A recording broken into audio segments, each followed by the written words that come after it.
بسم اللہ الرحمن الرحیم۔ السلام علیکم۔ آج ہم عمر بن خطاب کے ایک قصے کے حوالے سے، کہانی کے حوالے سے بیان کریں گے جو بہت مشہور ہے۔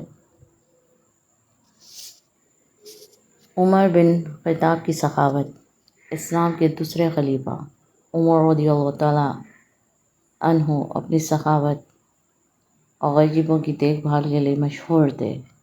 ایک دن مدینہ منورہ میں شدید قحط پڑ گیا اور لوگ خوراک اور پانی کی تلاش میں تگودو کر رہے تھے۔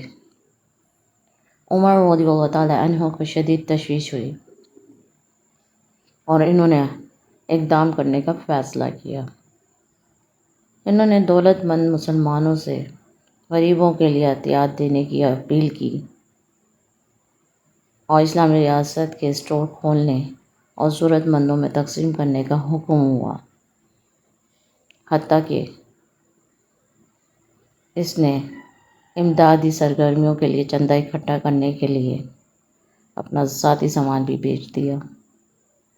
جیسے ہی خوراک و پانی کی تقسیم شروع ہوئی، عمر رضی اللہ تعالیٰ عنہ نے ذاتی طور پر اس کوشش کی نگرانی کی، اس بات کو یقینی بنایا کہ یہ سب کو برابر حصہ ملے، یہاں تک کہ وہ گھر گھر جا کر کمیونٹی کے سب سے زیادہ کمزور ممبران جیسے بیواؤں اور یتیموں کی جانچ کرتا رہا۔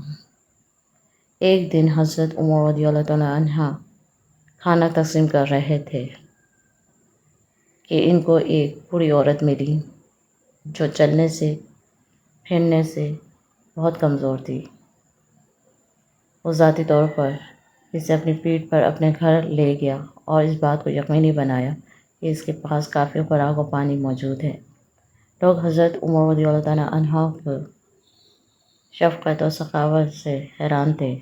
انہوں نے اس سے پوچھا کہ عمر، آپ ہمارے لیے اتنا کیوں کر رہے ہیں؟ عمر رضی اللہ تعالیٰ عنہ نے کہا کہ میں صرف وہی کر رہا ہوں جس کا اللہ نے مجھے حکم دیا ہے۔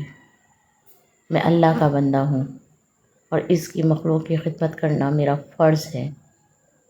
یہ کہانی عمر رضی اللہ تعالیٰ عنہ کی غیر معمولی قیادت اور سماجی انصاف کے لیے ان کے عزم کو اجاگر کرتی ہے۔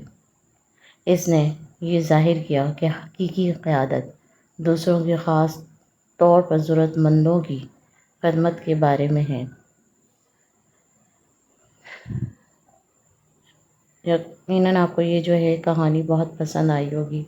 میرے چینل کو لائک کیجیے، سبسکرائب کیجیے اور اس طرح کی کہانیوں کے لیے میرے ساتھ بندے رہیے۔ شکریہ۔